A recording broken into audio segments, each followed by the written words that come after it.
This podcast is meant for general health information and is not meant to override any medical advice. All questions will be screened and not contain any personal information. If you want a private consultation, contact us via positivechoice.org, or you can contact your provider directly. Thank you and enjoy the episode. Hello and welcome to the Positive Choice Wellness Podcast. My name is Melanie. I'm an exercise physiologist and nutritionist. And my name is Kimberly, and I'm a registered dietitian. And we have a very special guest with us today. We have Miss Debbie Vilen, lifestyle educator, and she has over 15 years of experience, probably way more than that, working in public health with the medical organizations, super kind of well-versed in this health and wellness aspect of our job. And I absolutely love it. Welcome. Yay, Thank Debbie! you. Great to be here. Yeah. Excited to have you. I know, we're very excited to have you. We've been working with you for a while and we haven't gotten you on the podcast yet. Yep. It took a while. Yeah. You're here. Busy teaching those classes and all. I know, we're so busy. We like to start off with a little bit of a how we're doing situation. So, Kimberly, I'll start with you, as I've been doing so far every single time. What brings you joy today?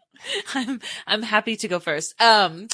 That is a good question. Today, what has brought me joy is the cooler weather, for sure, has been helping. I'm not the largest fan of when it feels like we move to the surface of the sun. So today, I'm getting some joy from the, cloudiness we're experiencing. It feels Although correct. I feel like it makes me drowsy, but I'll take it still. All right. Yeah. That works for me. I still think that's good. I love this weather too, so I totally agree with that. Debbie, what brings you joy today? Well, kind of the same as Kimberly. I just very recently was up at very high altitude, 8,500 feet elevation, and all the aspen trees were in bloom or in color. So they were the brilliant yellow kind of going through the pine trees, and it was just beautiful. So that wasn't just today, but a couple of days ago, and I was loving it. Aw, I love that. Seasonal changes. How about for you, Melanie? Yep. This is going to sound so silly because we're talking about how great the weather is. So my cat, so it's weird. So I have this cat, we rehomed him, and he is kind of a butthead a little bit. He does have a little bit of an attitude, and he hasn't really opened up fully with us. We've had him for almost a year, and his name's Jack. And so he's lately been doing this weird thing where we have all these little like cat toys that are like balls that are wrapped in yarn. And he goes up into the upstairs office where they are, grabs one, puts it in his mouth, and then meows his way down the stairs like, as he's coming down the stairs. And he did it 6 times this morning. He went upstairs, got a ball, came down, meow. Upstairs, got a ball, came down. He did it 6 times. I was like, this is great. He had a productive morning. He had a very productive morning, and I was very entertained. So that's my joy for the day is my weird cat, Jack. You're mindful of the sounds. Yeah. My classes also love him too. He's very loud. Yeah. I don't doubt it. Well, today I'm actually very excited because it's, about that time of year, and I usually like to say this, where basically starting on October 31st through January 1st, it is holiday season. Yep. So we're here to talk about the holidays, and not about how great they are, but actually maybe what stresses us out a little bit about them. And that's why I got our wonderful colleague Debbie here to chit-chat about it. Yay! Yeah, I love the holidays. I think that we just need to be realistic. We always think they should be peaceful and joyful and merry and all of that. And yet we might be going through a really hard time, or we might, we just don't have to be perfect. So I think we'll hit that throughout the next 30 minutes a lot. I think striving for perfection is definitely a challenge that everyone tries to achieve and never will actually achieve, because what is perfection truly, Yeah. Well, I always find this is like, because first off, like what we have at Positive Choice is usually support classes throughout the holidays, because, people really do struggle with the holidays, I think, more often than not. And usually it's around their health. I think we are inundated with all the goodies that are suddenly out and about now, and we're kind of facing this reality of now I have to choose between eating healthy or eating a bag of candy that's at the store that's on sale. And so I personally myself have found, as far as my health is concerned, the holidays are a very stressful time. That's almost always how I feel during the holidays. I don't know if any of you have felt the same way, but I know I feel that way. Yeah. Yeah. I think it's easy too, because there's a lot more, like for me personally, I think it's easy to let go of the reins a little bit and be like, ooh, the season of freedom, all these delicious foods I don't eat all year round. Baking season. Yeah, exactly. Right. So I'm like, anyway, it feels like it's more freedom. Yeah. Some people just would rather skip right over them, Mm-hmm. Some people, I think, try to maybe do a huge party, and it gets huger every year as they do this party annually. And so by the time they get toward the end of the whole holiday season, they're just, overwhelmed and very stressed and all. So, I love that story where, life is a journey, and many times my daughter's in high school and has a big test today. And so if you're in that kind of situation, a lot of times you'd say, oh, I'd rather be in a part of my life where I don't have to take tests. And then, life goes on, and there's other things and other things and other things. And so, in the midst of the not so pretty things and the hard things, how can we find these little peaceful times of looking at the leaves changing colors, or being mindful of, the people that are around us and what can bring a smile to someone's face and all. But, it is kind of a tough season, to go through sometimes. Definitely. Yeah. So I guess for sure. A good question would be is like, where do we begin here? We will lean into probably the folks who struggle with the holidays more than those who don't. Because if you're not struggling, then this conversation is probably not for you. You can listen to it, but you're not struggling. So, but for those who are, I'm always just kind of curious, like, where do we start? If you're already in the thick of it, you probably feel pretty lost and hopeless, wouldn't you think? Yeah. I have some things I say in my classes all the time, just take life one step at a time. I know years ago I went backpacking from Humber Park at 5,000 feet up to Lake San Jacinto. That's 10,000. Had a really big pack that had probably 10 pounds more than it should have. But even then I started that trip up the hill, and I kept looking up at the hill and thinking, I don't know, this is harder than I think. And after about 10 minutes, I learned a really good lesson in life that applies to almost everything. It's just look down at your feet, and can you take the next step? And can you take the next step? And so, whether someone's going to be experiencing some sadness, maybe they lost a loved one over that time. Maybe they just are involved in too many things and feel overwhelmed. We think we have to be perfect, and we don't have to eat perfectly. We don't have to move perfectly, and we don't have to deal with stress perfectly. But if we can, even when you all are listening to this podcast, take one or two little bits of information and change your lifestyle step by step, little by little, that's what it's all about. I love that. Yeah, not expecting yourself to cross all the T's and dot all the I's and be perfect in every single way, check every box, but give yourself some grace. Yeah. Right. Yeah. Compassion. Be compassionate. I have conversations kind of similarly with my classes where it's like, you don't need to go to these holiday parties and sit there and white knuckle it through that party. I won't eat anything. I'll just sit here and suffer. I actually tell my classes, I'm like, if you're going to splurge, you better make it worth it. Right. If you're going to indulge in something, you better be like, hot dog. That's what I wanted. Enjoy every bite of it. Yeah. Yep. Because that's probably decide what, I think the environment is huge for one. Yeah. And so if we are, going to an event or a party, are we standing right by the table with our favorite thing on the table there? And you go to a lot of different events, there are probably certain similar kinds of things. And so we don't have to have 20 times if our favorite is pumpkin, whatever we, just have one or two things that are your favorite, or maybe try pumpkin in a chili or a stew or something that's not necessarily a baked good. Yeah. So reinvent it. I think people like the idea of pumpkin more than the actual taste of pumpkin. I think it's like pumpkin spice. Can I add sugar? Spices. Yeah. Yeah. Yeah. But I mean, I think when I talk to my classes about the holiday kind of stuff, it's a lot of people just like, how do I navigate all these gatherings, these get-togethers, all these people are going to be around. And like, I like the point you're saying, you have a couple of things, one or two things. And I always to share with them, of course, like, if you're going to splurge, you better splurge on something that's worth splurging on. But yeah. I think a lot of it, at least from my experience, is the mindset you come into those environments with too, not just the environment itself. Because sometimes we don't have control over our environment. Right. And I don't know if that's what you've experienced with your classes, where people come in with this like, well, I'm going to fail attitude, but I feel that's pretty common these days. Yeah. Well, every year, I think the average weight that people gain between like Halloween and January 1st is about 7 pounds.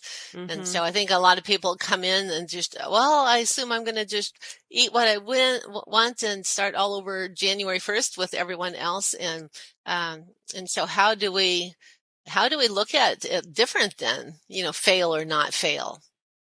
The ideas with that's you? a great question. I'm throwing the question back to you. Kimberly. Thanks. So no, Debbie's interviewing us now. We're on No, I love that. I think for me, it comes back to the, cause I can see how that's so easy to do, honestly, cause we make more excuses to not move because our schedules generally get a little bit more full with like social things and then all the food, right? I think it comes back to not biting off more than you can chew, so to speak. Pun intended. Pun intended. Exactly. You're welcome. No. Yeah. So those baby steps, right? And trying to be like, okay, I'm going to prioritize my movement today, even though I have a super busy schedule or whatever. I don't know. I just think those little baby steps count a lot more than we give them credit for, even in the midst of like a super busy season. That's what I think of. But what about you, Melanie? What do you think of? Well, I have to piggyback off of what you were talking about. Something I get a lot is like people who have families, like with children, they're busy and they're like, well, my kids are home and they're not in school right now. And like, I'm so busy. I don't have time to do anything. And it's like all these excuses of just getting caught up. And what I do is I harken back to when I was a kid in a similar boat. Obviously I was the kid, so everything was great for me. But, my parents, of course, were sitting there struggling with me going, I'm not in school. So what I remember fondly, in fact, were like, let's say, like I celebrate Thanksgiving. So like during Thanksgiving, I would go and see my grandparents and, it's a lot of eating and sitting around doing nothing, but they happened to have a cow farm.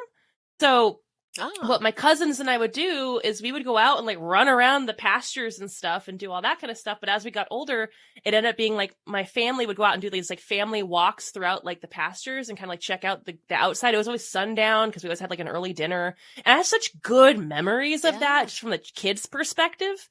Yeah. So to relate that back to the people that we work with who sit there and say, I have all this stuff going on, I'm like, well, why not do like family activities outside, Right, like I remember every family bike ride I've taken. I remember every family walk, like even in the summertime when it was hot, like I remember all of these vividly as a good thing. They were good memories for me. Yeah. And so it's a way of approaching it more of a, let's make memories rather than this is a chore. You know what I mean? That's the way I think of it. I love that. Right. That's a good idea because it's so easy to become a potato after like the family meal or like whatever, right? So or even before, like getting it ready, whatever. But I love that. That's a good idea. Yeah. And think about how do we want to feel throughout the whole holidays? I just feel that, any food that we bring into our body either heals us or can harm us. And again, we don't have to eat perfectly, but do we want to, eat and have overall pretty good energy and, just feeling that we are prioritizing and doing what we want to do. And that also comes from not only the eating, but the movement, whether it's you live in a 2-story house and you make an excuse to go up and down the steps for little things that my mindset has changed on that. Before I would put things on the stairs at the bottom and think, I need to multitask and don't go upstairs unless I need to for 2 or 3 reasons. I 100% I know that in the all the last time. many years, I just think, I need to run up the steps for one thing because I'm getting a little bit more movement. So it is a mindset difference. For sure. Yeah. I know personally, because I've struggled with the holidays in terms of holiday eating like a lot. It's always been a challenge for me because I love goodies. I love baked things. I love sweets. Like it's always like, oh, this is the best time of year. All the good stuff comes out. And unfortunately I make sourdough, which means when it's cooler out, I bake more because I can, and my house won't be 1,000,000 degrees. So it's, all the pleasantries that come with that. Right. And I think a conversation I ended up having with myself was like, just because it's the holiday season doesn't mean it makes it any different than any other day of the year. Mm-hmm. Because ultimately, okay, sure, there might be more social gatherings.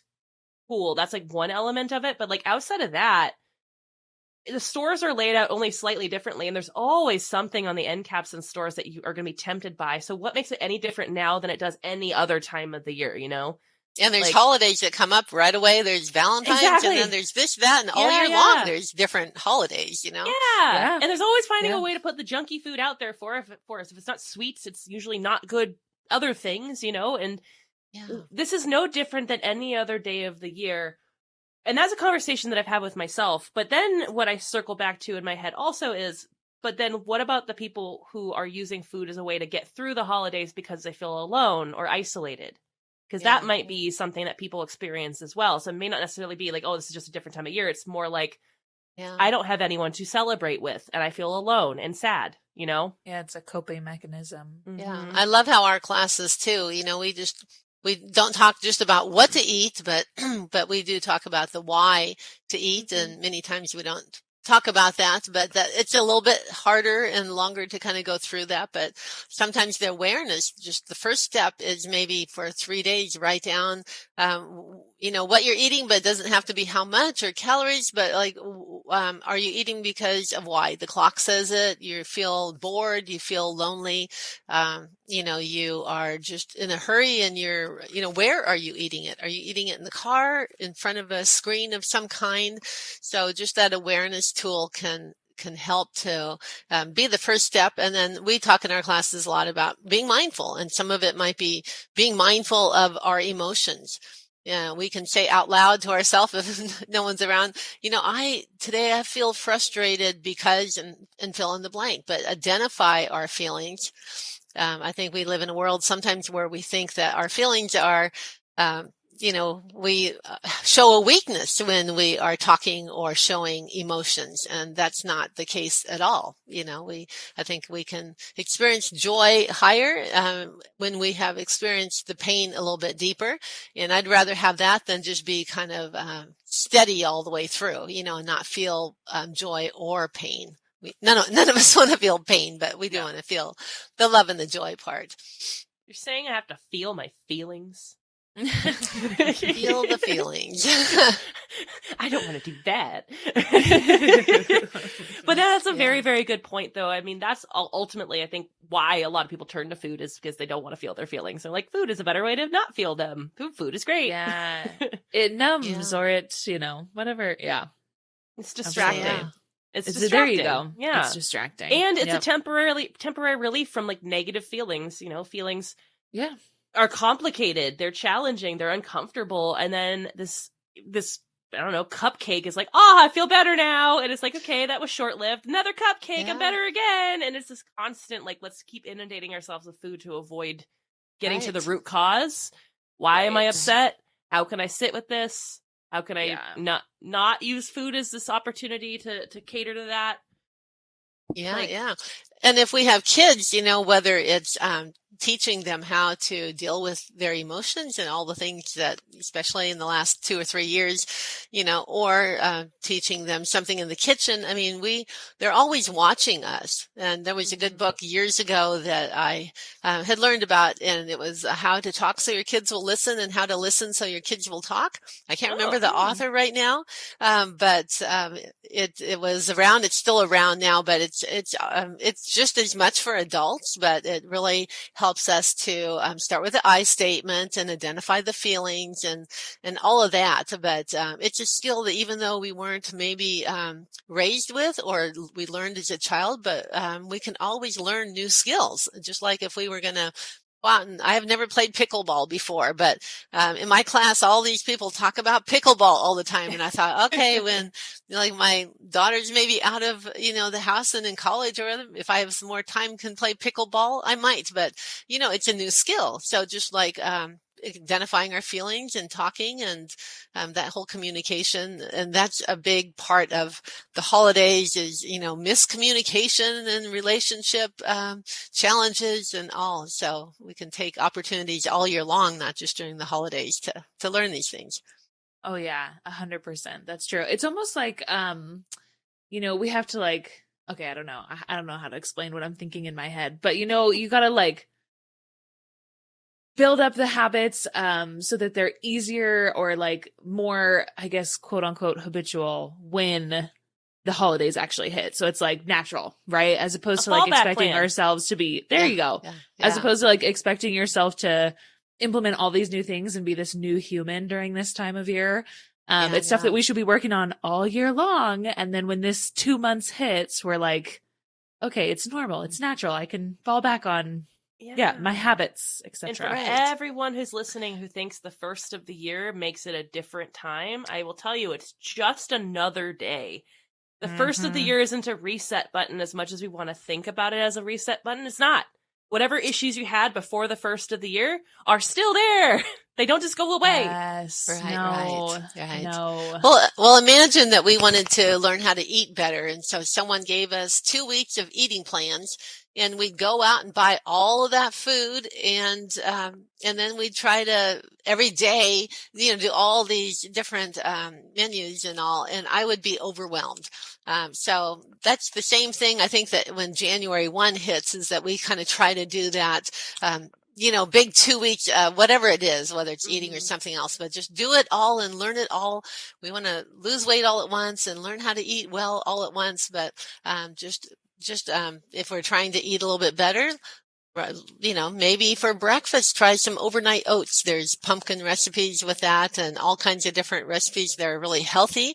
It's where you put the oats and some other things in the refrigerator and let it set overnight, and you can have them in little mason jars, but, prep ahead of time and all. But that's one little part of those 2 weeks that you can, kind of isolate and, just break it apart into little bits and try.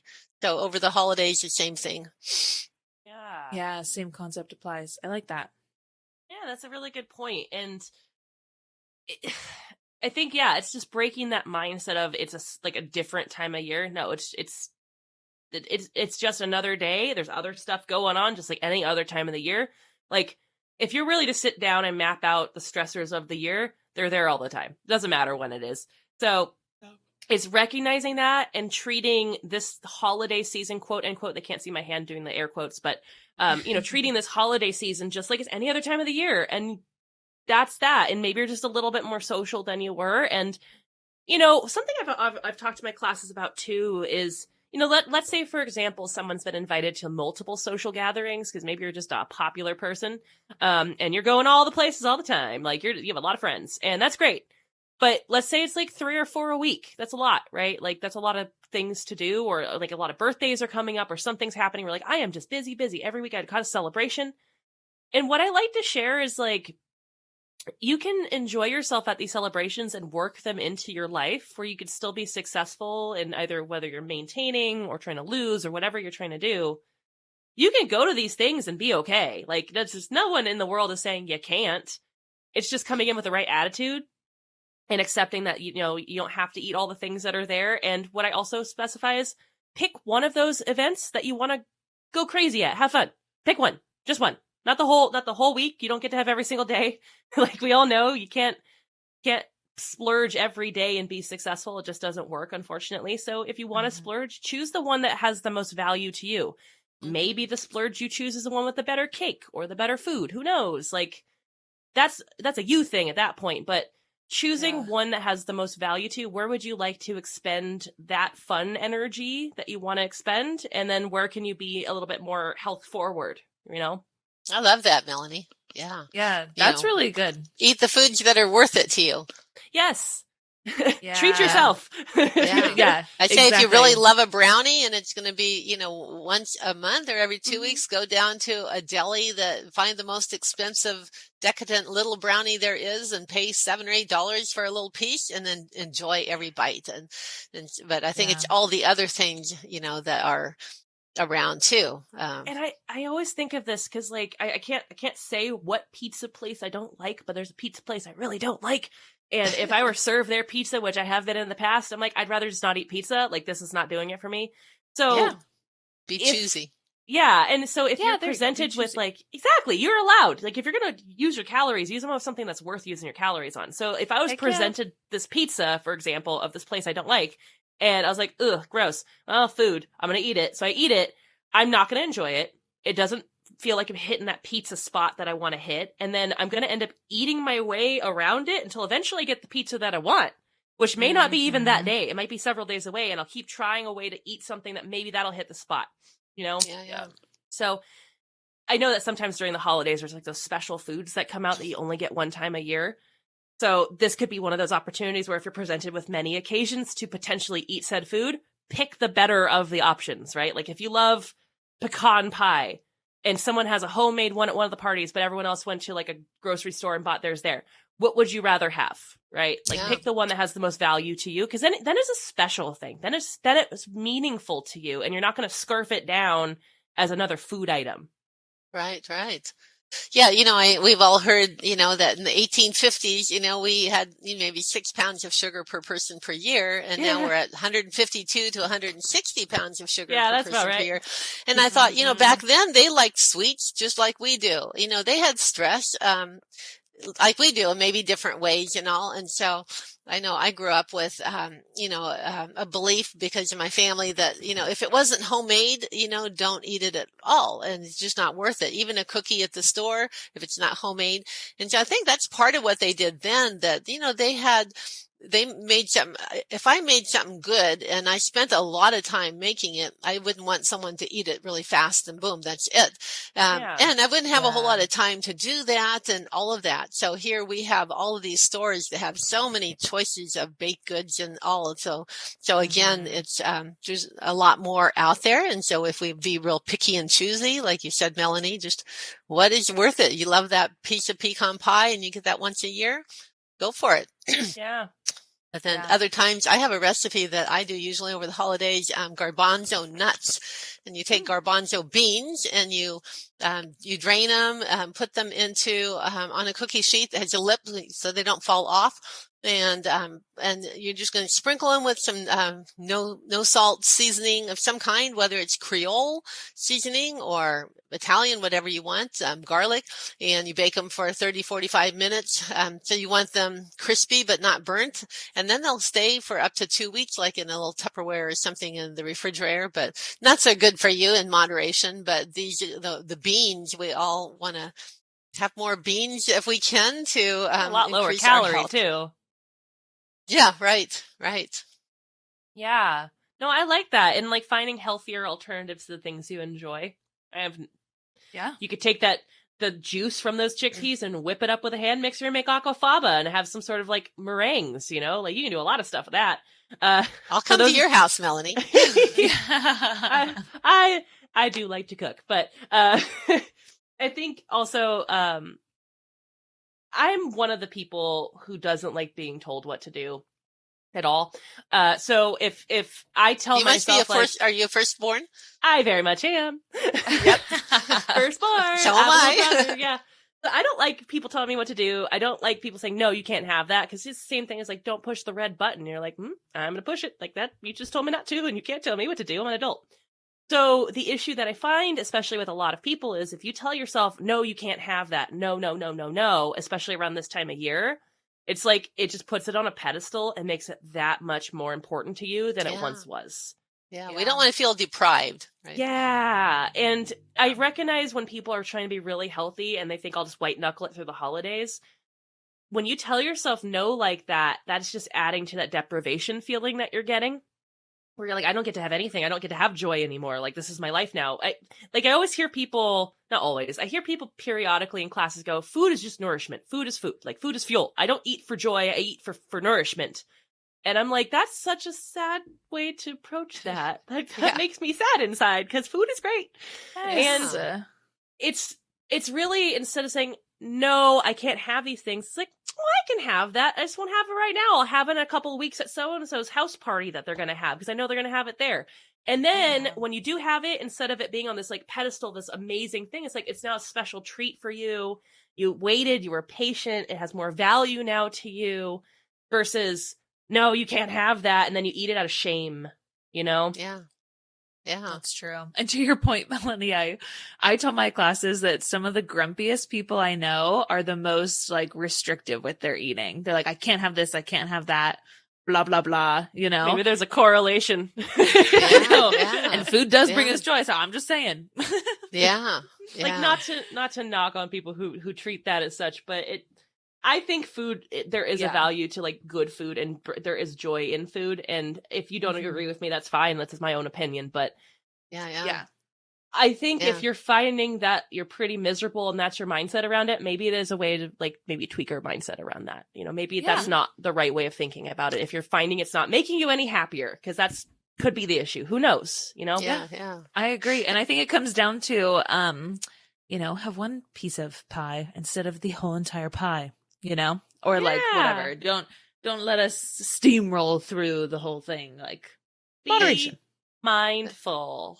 There you go. And the other thing is not to compare. You know, everyone's on their own journey, and especially with Facebook and all the different social media, we can easily compare. That person doesn't have to work as hard on their movement or their, you know, eating, or that person, you know, looks good, and all these comparisons, you know, and it's human nature to compare. But I think that kind of robs us. You know, we are wonderfully made, and think of how many times our heart beats, you know, in a day, in a month, in a year. And, you know, just, being mindful sometimes of, you know, some of the smaller things, maybe even write them down and try to take our eyes off of, that person probably has it better, because, you know, we don't know their whole situation. We put people into little boxes and all. So, we're all loved and valued. Yeah, exactly. I just think it's so funny. A while ago, I don't even know if you might. No, I think you both were working Positive Choice then. I don't remember anymore. It was a while ago when we did research shares in our meetings back in the day before the pandemic. Right. Where we'd literally bring in research articles, and someone had brought in some articles about comparing yourself to other people the same age group, and they found that. Yeah. So what they did is they looked at these populations of people who are similar in age, and they were comparing themselves to other people similar age who they thought were better than them, and they found that the people who constantly compared themselves to other people didn't live as long. Ooh. Now it's just one study, so don't take this as like total fact, but that was interesting to kind of see in that study of like comparing yourselves to other people doesn't really bring you much out of that other than potentially reducing your longevity. So you are not, you're not someone else. Yeah. I know all these things like bitterness, and if you probably compare people, then you might become bitter that you think they have it better or that you can't control everything. But, you know, I know a lot of those things are, you know, hard on us. It's interesting. One story I had read not too long ago is that zebra, you know, if a zebra is being chased by a lion, you know, that's a pretty stressful situation for the zebra. And yet a couple of minutes later, if he outran the lion or whatever, the lion gave up, you know, they're peacefully eating their grass and all, and they have no ulcers, which means that, and a lot of our chronic diseases are caused by stress, but zebras, they must not worry in advance that that's going to happen. They just are mindful of their situation so they can run away again when they need to. But, you know, they probably don't regret the past and worry about the future and all. But I think that's real interesting that animals don't have ulcers. That is. We can take a lot from our animal friends, really. Like I always talk about, like, you know, like we should be stretching more. You have a pet? Did your pet stretch? They do it more than you do, I bet. Who does down dog or up dog? Dogs do. Right? Cats. Cat. Yeah, they're always wagging their tail and happy that you're there. Exactly. Yeah. Well, this I think just as a summary for those people who are, looking for this support through the holidays, what would you say someone just kind of wrap up here for the holiday episode here, Debbie? Just be mindful of your emotions and stress, be mindful of your environment, be a bit mindful of your foods, but enjoy, and peace and joy doesn't mean perfect. Yeah. It just means, just that. taking every little moments of the day and really really enjoy them to the fullest. Not just over the holidays, but all year long. Yes. Love that. I think as we concluded this episode, the holidays are just another time of year. It's still a year. It's still the same thing every day. Yep. Just different things we do in that. But thank you so much for coming on here, Debbie. We really appreciate it. We'd love to have you on here. Thank you, both Melanie and Kimberly. Love you both. Yes. Aw, yes, right back at you. And for those of you listening, make sure you like, share, subscribe. If you're watching on YouTube, make sure you comment below. But with that being said, until next time, everybody. Bye, guys. Bye-bye. Bye.